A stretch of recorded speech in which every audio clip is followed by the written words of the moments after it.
Welcome to the Gals Guide podcast. Join us on an adventure to get to know famous and infamous women from around the world. Each of our presenters has a pick. Is she ancient history? Is she breaking news? Is she safe for work? Well, that's up to each presenter. All we know is that... Fasten your seatbelts. It's going to be a bumpy night. Well, welcome back. I am Riwo, and I am joined by Katie and Amy. Bonnie had to go have some Easter ham. Easter ham. But we are sharing our Middle Eastern gal pick. So Bonnie, when she was here, talked about Armenia of Cairo. The first. Not the second, right? the first. Not to be mistaken with the second one. Right. Exactly. And Amy talked about Sama El Masri. Yes. There we go. And Katie talked about Samara Musa. Mm-hmm. Look at that. I always feel like it's a gold star moment when I actually remember. that last one. A polite golf clap. Golf clap for remembering. It's been a lot of beers and cupcakes this particular evening. So this will be fun. So before I dive in with this really crazy pick that I have, I really want to get to know something random. I want to know, where is there a specific place in the Middle East that you would like to visit? Yeah. Like, tourist location or historical area or just, particular country or region or city that you've always wanted to go to. Sky's the limit. What are you thinking? Oh my gosh. I would love to go to Egypt. Yes. Oh, yes. I would love to go to Lebanon just because that's a big area for Middle Eastern dance. Oh, yeah. There you go. Yes. Lots to learn, lots to see to learn and do. and absorb. Yeah. But I think if I was just going to leave tomorrow, right? Yes. I would go to Kuwait.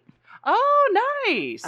My uncle actually lived there for a while. Yeah. He was an engineer. Oh, he was an engineer. There it is. For an oil company. Yes. So he lived in Kuwait for a while, and I actually have a friend there. Nice. She was an intern at the library when she was getting her library degree. Yeah. And now she works for the Library of Kuwait. Oh, nice. As their children's librarian. Aww. And so I would just love to come visit. She sends me pictures all the time and little videos and just all this weird stuff. Kuwait is very odd. It's so tiny. Yeah, it's like the size of Ohio. It's just tiny, tiny, tiny. And it's such a weird juxtaposition of like the traditional and the modern, kind of like Dubai in a weird way. Yeah. That blend of just incredibly crazy wealth. Yeah. Just crazy. And their population is so tiny. And I don't know. It's just such an odd little place. But be fun to explore. Yeah. I know. And she sent me, just not too long ago, she sent me a picture of the new McDonald's that opened. For so long, there was only one McDonald's in Kuwait. Only one. And it was like one of the old school, like when you look at it, you're just like, oh my God, that's a McDonald's. Like, that's like that is a McDonald's, like a 70s McDonald's. Mm-hmm. And she said that her school would take field trips there. I mean, it was just like such an odd thing. Like, we're going to McDonald's, like the only one, like in my whole country. And they opened a new one. She sent me pictures of the new one and the giant line when it opened. Oh God, it's does just it so look funny. more modern? Did they? Oh, or is it still like retro? It's in like a crazy modern building. It's next to the Gucci. It's like so crazy. And she sends me lots of pictures from like her library and things that she's doing there. And I don't know. It's just interesting. I just think it would be a fun place to go. And I would love to see her and she could show me around. And I'd love to talk to my uncle and see where places that he'd been. Yeah, right? So I don't know. If I were going to go tomorrow, that's probably where I'd go. Just for sentimental reasons. Yeah. Oh my dang it. And because it's weird and tiny. And I would boycott the new McDonald's and go to the crappy one. Yeah. Or maybe both. Maybe both. Definitely go to the Gucci though. Yes. There you go. Katie, what about you? Where would you want to go? I think I would want to go to Turkey. Nice. Yes. Yes. Yeah. Definitely want to go to Istanbul. Yes. Not Constantinople. That's right. Exactly. I've thought about this a lot. Ever since that song came out? Yes, I have. And that's what I would want for myself. I like it. There you go. I don't know if it qualifies as the Middle East, but I've also always wanted to go to Morocco. Yeah. I know it's kind of like borderline. Right. Yeah. A little bit more kind of. Yeah. That'd be nice. I like it, though. Fantastic. Well, my place is the place that I picked to tell you all about. I feel like you planned this. I kind of did. Everybody my gets the opportunity to plan their random thing to tie into their thing. I'm just the only one that kind of had it kind of tied into the thing. girl. Although Amy tied music. I tried to tie it did into very things. much. I Yes, saw exactly. it. So my robe pick, I don't have a woman of history for you as my pick. I have an ancient site in is what now Turkey. So there's the Turkey connection there. Yeah. Mhm. Have you ever heard of Çatalhöyük? I have not. No. Okay. Oh my gosh, you are in for a freaking trip. Let me tell you. So I've actually had this place on my research plate for at least 2 years. When we did Archaeology Gals 2 years ago, I started a document for Çatalhöyük. But this is a journey with some problematic men in it.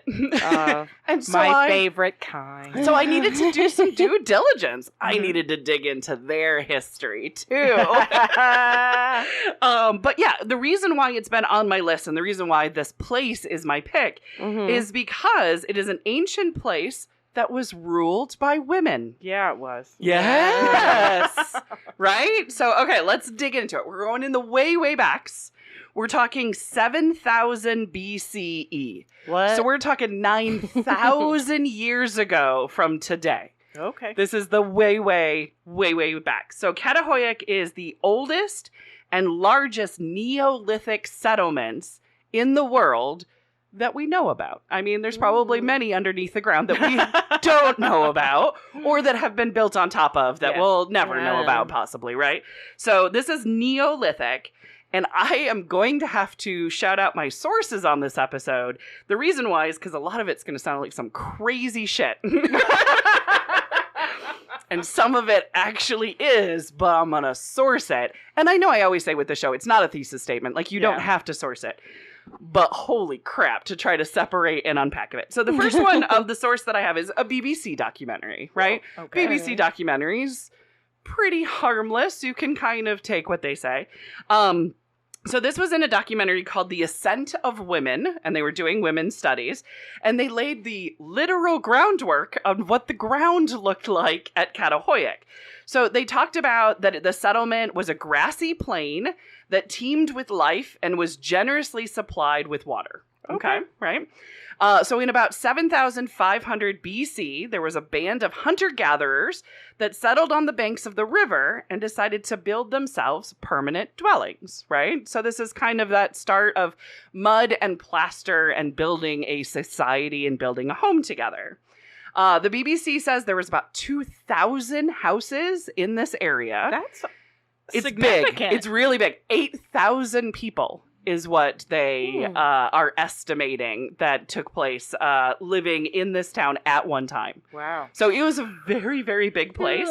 Now, I've seen videos and I've seen photos from like the excavation site, and also they've done like models to try to recreate of what it might look like, because the houses had no doors, and also there was no streets. It was these houses. Oh, I do have a picture. They were rectangular houses that were stacked next to each other. And so they would travel on rooftops. That's so cool. Right? So I will show. I'm sorry, but that just sounds so much fun. I will share on social media or on our show notes. But you see how you can travel on top and then you live in the I insides? can't because I'm very not athletic, but Yes. other people could. The idea Yeah, of, I see it. So that's kind of the settlement of these little rectangular buildings. And so life They're was so pretty much on top. cute. Yeah. Life So- on I top. love that. Worship the Yes. sun. I know. So all of your business, all of your trade, all your hey, how you doing, was up on the rooftops. And then you would climb on the ladder from the rooftop down into your dwelling. And in there was a fireplace. Probably safer, right? Yes. And also There's heat dangers rises. and yeah. So you're up a little bit higher. So you're also, Yeah. you kind of get the heat and the cool along with it. So the fireplace for cooking, basically how the fireplace off gases would go up through the ladder to the rooftop. So that was your chimney was basically the hole where your ladder was, sort of thing. Okay. So that was the thing. I was like, how do you have a fire inside but no chimney? Oh. It was where the ladder was. Yeah, exactly. The other thing is they would bury their dead underneath the house. So underneath the floors of the dwelling, that is where they had the dead be buried. There was no cemeteries in the town at all. That's delightful. Right? The dead might have actually meant so much to them that they wanted to be close to them. Because the BBC wrote this, and it is kind of gross, but it's also kind of sweet. They said the dead were buried beneath the floors, often with their heads missing, possibly because the occupants, when they moved to new dwellings, would take the heads with them. Okay. I know. I'm glad you couldn't see my face. Yeah, I know, right? I know. But it meant a lot to them. Other thing. Yeah, go ahead. I get it. You're in a time where there's no photographs. Yes. You don't have any. You really don't have anything. Yes, exactly. I'm And it's thinking family that members. photograph So is not going to keep last their- long with decay. You keep No, their no. head. Right? I'm going to be Little the dissenter of the community totem. and be like, let's not. Let's just keep it there. Yeah, Yes. A no. skull is forever. Just under Right, exactly. the floorboards De is Beers should have used that as their fine. slogan. A skull Yes. is forever. it's There more should rare be- than a diamond. There should be matrimonial skulls exchange. Exactly. I'm feeling let down now. I know. I Okay. didn't All get a right. skull. We Well- all need to have a vow renewal. There's also this other thing that was in all of the homes. I can't remember if I had another picture of the inside Please of the don't homes. tell me. I do have another picture of the home. Is Too much. bull horns. So there was bulls. Let me not, see. I can't see. Not bullshit, but bulls that were inside the homes. Do you see the horns? Yeah. As kind of like decor. Why? I will tell you why after I show Amy. Do you see the bulls on the wall there? Oh yeah, that's cool. So there's bulls like No, kind of I'm all about this interior design. It's like right. it's like You're Western minimalism. Your It southern is. living. Yes. Yeah, that ladder's fire. Okay. It's like a tiny home. It is. It very much is. So the bullhorns. Okay, so now I have to like switch resources and I have to go to this amazing crazy book, which is called The First Sex. And it is Elizabeth Gold Davis. And she talks about the bull aspect of it, okay? So she published this book, and it is at Gal's Guide. It's totally available for checkout. It was published in 1971. She died in 1974. Take that as you will. She was also very... Means she was a prophet. Right? Or knew she had limited time left on this earth and decided to just get some stuff out, yeah, right? let's get it out. So the book, she had a master's degree. She was a librarian at one point in her life. And on the front page of the book, actually by Penguin Books, it says, because she realized there was no definitive work on proving the historical dominance of women, she began writing this book as she felt compelled. Oh, yeah. So the book is very much to assert the dominance of women. Yeah. And I'm behind it now. Okay, because the back of the book. And then she died. Well, let me... Mysterious. These are the eye-opening facts that are listed on the back of the book, because she's Okay. not hiding this, which I'm ready. are... Oh my god. That the Y chromosome is a stunted X chromosome. I think it is tiny. we proved that. The mutation of man. Soon it's going to be gone. Right? Ancient civilizations such as the Sumerians were matriarchal societies where women ruled and men were servants. Check mark. Right? Yeah. And then the collapse of these matriarchal societies signaled the brutalization of humanity and the increasing suppression of women. A woman before her time. She really is. I 100% subscribe. Okay, sweet. Then you're going to love this. So I here's am. what she said about the bull, okay? Okay. So the bull aspect, she says, quote, perhaps the most widespread cult of the ancient world was the cult of the bull, right? Okay. So the beast was sacred to the great goddess. Anytime you have these stories and images of myths of antiquity of the great goddess, there's always a bull in the story or next to like her. the white bull. The white bull. Yep, exactly. We've got the Irish myth has the two bulls fighting. We've got Queen Basilla. We've got Apis and Tiamat. You covered I Tiamat. did. She also had a bull that was at her side that was in her story. I mean, the other thing that Elizabeth mentions in the book is in India, bulls are still worshipped. Yes. So they are the sacred cows still of today, right? Someone's getting a new pet. I know, right? So one of Elizabeth's sources that she has is E.O. James. And E.O. James wrote many books in anthropology, and one of them he wrote was The Cult of the Mother Goddess. So this is also kind of those bulls and Mother Goddess. So in 1957, he wrote this. He said, "Moreover, it is now becoming increasingly evident that the goddess worship had a widespread influence and play, and a very significant role on the subsequent development of ancient religions from India to Palestine, from Neolithic times to the Christian era," and says her cult was the most effective rival to Christianity. So if you start to have this like goddess worshipping society that starts to kind of ease into the Christianity times, oh, you're going to have a fight. Yeah. Those two do not really dig into each other all that well. But digging into this... Constantine will fix it. Yeah, I know. Oh, man.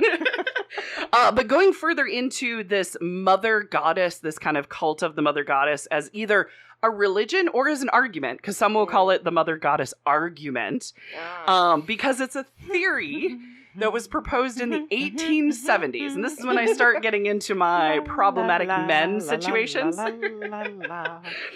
in the, you know how we called it the Stone Age for the longest time? We're like, oh, well, in the Stone Age, this is how it happened. Yeah. Well, there was a theory in the 1870s that the Stone Age was actually run by women.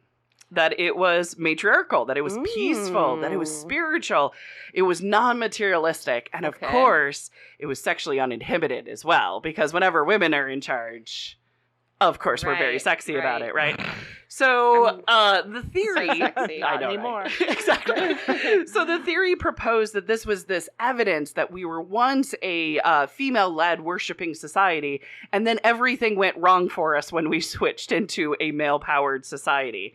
Okay. One of the writers of this theory was Frederick Engels, who was very good friends with Karl Marx. Yes. Aren't we all? So the two of them collaborated on the Communist Manifesto and Das Kapital. They were both writers and very much proponents of the mother goddess theory that was out there, right? So the mother goddess theory, it continued on and off through like wars, battles, revolutions, and, you know, kind of lost some flavor. Then enter the 1960s to my next problematic man, James Melhart. James Melhart is actually the one who found Çatalhöyük. He's the one that digged under the ground and actually found this civilization. And how did he interpret that through his male Thank you. gaze? Right. We'll circle. Let's put a pin in that one. Okay. So James, he starts to find objects that relate to this mother goddess theory. He finds a figure called the Seated Woman of Çatalhöyük, and I found a picture of it. And again, I will put it in the glorious show notes. Okay. She's fierce, she's fabulous. She is a large seated woman who has two leopards on either side of her. Look at those tits. And she is giving birth. She has I think they're called penultimate. Is that what it is? Actually, what I love most is her thighs, because they are a replica of mine. That's right. See, Right. you are a goddess. That's what I'm saying. Yeah, so that is the It's statue. all about those leopards. Exactly. That is the statue that he found, that one of many, but this was the main her one. Face is Yeah. so interesting. Right? Exactly. It's a fierce look that I really actually appreciate. So Elizabeth then used James's research to kind of prove in her book of the female-led society of Çatalhöyük. She said that there had been no wars in the society for 1,000 years, that there was no animal sacrifices, that pets were kept and they were cherished, that it was vegetarianism throughout the entire place prevailed, that domestic animals were kept for milk and for wool and not for food, and that there was no evidence of violent deaths, that women were the head of the households, they were very nicely buried, and that men's bones were thrown into the charnel house. But above all, it says the supreme deity in all of the temples was the goddess. So now she's using James's report that he published in 1966. Okay. And James did excavate, and he did find 150 of these houses, and found many murals and sculptures and figures. But are you ready to know a little bit more about James? So this guy, he's an Englishman. He did discover the settlement. He did discover the main object, right? His wife was born in Turkey. She was also the secretary of the British Institute of Archaeology in that area. Maybe privy to information. Who knows? But James was also expelled from Turkey because he sold stuff on the black market. Oh, Hobby He sold Lobby. stuff and probably bought stuff as well. He was very insistent that the site of Çatalhöyük was the place of Mother Goddess worship. He was very much like in this. I think he read a lot of Karl Marx and was really all about it. But other archaeologists are like, nah, son, like that's not, like, I don't think you're right. And furthermore, we think you're making it up, right? Well, when James died in 2012, not that long ago, What? 2012, it was discovered that he did forge many of his findings from Çatalhöyük, God. right? Now, Elizabeth, who wrote the books and sang the praises of James, she died in 74. She had no idea of any of this, right? So she had wishful drinking of, oh my gosh, my boy James finally found the evidence that I've been searching for my entire life. So, I mean, I don't blame her, but I had to learn exactly what was necessarily happened. So what's the truth? Yeah. So how did he falsify? Did he falsify artifacts, or did he murals? It was one of the main things of finding these murals that had these depictions of rituals and women at the center and things like that of the goddess worship. So he forged them. He forged them. Because I was actually going to ask, can murals survive that long? But right. then I felt too some of them ignorant have. to ask. And right. I was like, exactly. Right. It probably depends on how they are preserved, what kept them, there's where cave they were. paintings, but like the detail, like having that much detail. Yes, exactly. To be able to figure out what the figures are and stuff like that. And what they're doing. And so that's where you have that wiggle room that I think he exploited to be able to be like, oh no. And if people don't understand how the science works, most of us don't. We're not archaeologists. Yeah. So, yes. So what is the truth of Çatalhöyük? Because you've got a lot of people really wanting it to be something. So there is actually, Çatalhöyük is a World Heritage Site. There are still people investigating and unearthing it right now. And they do actually have a website. It's not really the most updated website in the world, but they have a website. And their website states that ritual activities at Çatalhöyük revolved around hunting and death and animals. Wild bulls were needed for feasts, but there were also probably taboos, and there was also probably special meetings for leopards, because that's in that statue, and also bears. I didn't see any bears, but I am called a mama bear, so I do love the bears.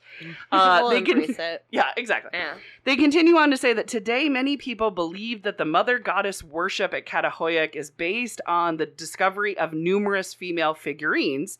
However, recent reinterpretations of the data have suggested that male and animal figurines are just as common as their female counterparts, if not more so. So equality is in all the senses that appear to be the primary importance for the people at Çatalhöyük.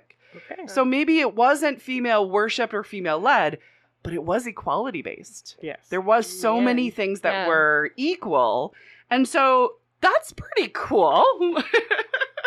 I mean, that long ago, Yeah. it's just people trying to do their best. Right. In my mind. I mean, I don't know. Trying to survive, right? But yeah. I mean, they built cool houses and hung out on the roof. I mean, I'm all about it. Yes, exactly. They had pets. All about it. They liked bulls? Why not? Right? Whatever. Yeah. So maybe vegetarian, maybe not. Who right, knows? exactly. But like, maybe vegetarian when there wasn't a big feast to be happening. Carrying their heads around. Carrying their Whatever. grandma's head. Go. Do your stuff. So the BBC talked to the new guy in charge. So this is the BBC source again. So Ian Hodder is the new guy in charge. And he said that there was no evidence that Çatalhöyük was necessarily like female worshipped. But he did say it was true gender equality. An examination, he said, male and female skeletons showed that both sexes ate the same diet. Yeah. They performed the same work. And they spent the same amount of time outside. So they That's lived pretty revolutionary, right, yeah. living in the same spaces, their death in the same, care and regard. So in other words, both their heads were missing. Which is quite nice. So it's really So nice for the idea that maybe this was not so much a women's wonderland, but an equality wonderland, which is also I pretty think that's cute. what we all want. Yeah, right? exactly. Yes. Mm-hmm. So I do have that many of us don't know about Çatalhöyük, or even knowing that a society like this could exist, or that it did exist in the way backs. We don't tell too many stories about like this time in history. And I'll say for the last, quite a few thousand years way back anyway, we were taught that when you see a culture, you see a man-made political power. Right. And you see these religions that say women go against the natural order. And some of them say it's because it's always been that way. No. So that's why when you get a place like Çatalhöyük that is like, but it hasn't, But dude. No, that's not It hasn't been that way. our history. Exactly. So Çatalhöyük has these complexities. It also has two dudes determining the history and the findings and the theories, right? So we had Right. James, who got kicked out of Turkey. Yeah. And then we have Ian, who's running it now. By the way, he was James's student. Oh, okay. Yeah. So there is a connection.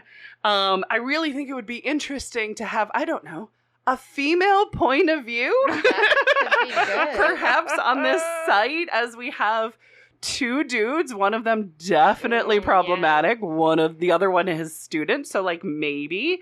But the reason why I really chose Çatalhöyük to kind of like tie this all together is that there's so many twists and turns, and there's so much of this that is kind of reflective of the Middle East, where you see so many different places in the Middle East where religions got their start, and then religions built upon religions, religions, and kind of trying to erase each other's existence kind of within it. And many times people are like rewriting their history to find superiority over another, right? Exactly. So I thought Çatalhöyük was this example of complexity. And it's a complexity that still exists in the region, and it still exists here today. We're still kind of fighting these theories and ideas that go back and forth. And again, it would be nice to have a female point of view on this historic site. So that is the twists and turns and wild ride of Çatalhöyük for you. Yes. In modern day Turkey is where it is. That's And incredible. are they still working on it? Are They're they still- doing Yes. evacuations? And Yes, they have this huge dome that they have built over it to protect it. So that they I'm sorry, can- but that's just that's the most fascinating thing you've said. I'm like, Oh, yeah. what? It's Bulls? like a Women? s- Wait, no, there's a dome? There's like a super dome. I think I do have a picture of it, actually. It's kind of like where they play, I would play football there, is what I'm saying. Oh, let me God, see I if pictured it like a bubble. It's a tube. Do you see it? Oh my gosh, that's the... Uh-huh. It is...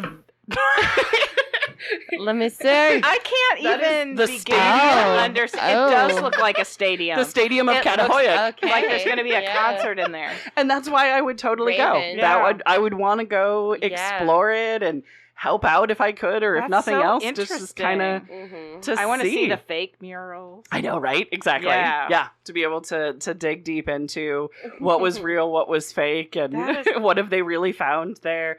But you can go Çatalhöyük. I mean, spelling it is always quite fun. I think it's .uk.com. And you Yeah. can see their funding. You can see their project update. It's been a bit since they've updated it, but it's really neat. They give you a history and a lowdown of Yeah. something we have never heard of and told Interesting. would never exist. Yeah, But it does. That is so interesting. Right? There you go. Yeah, chew on that one as I have for the last 2 years. Yeah. Of what the hell Çatalhöyük. I mean, I didn't think I was going to bring Karl Marx into it at one point. I was like, wait a minute. Oh my You god. said angles, and I was like, wait, Angles. That That angles? Angles. The Angles that was the BFF to Karl Marx and took care of him in his sickness, stayed by his bedside and wrote books with him. Yep. Those two. Okay. But yeah, they loved the mother goddess argument. Okay. Who knows, right?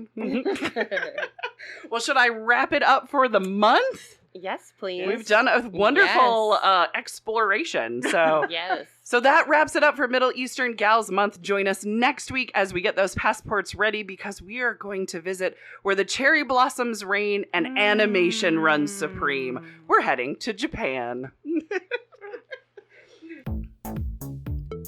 Want to learn about more women of history? Gals Guide opened a unique women's history lending library.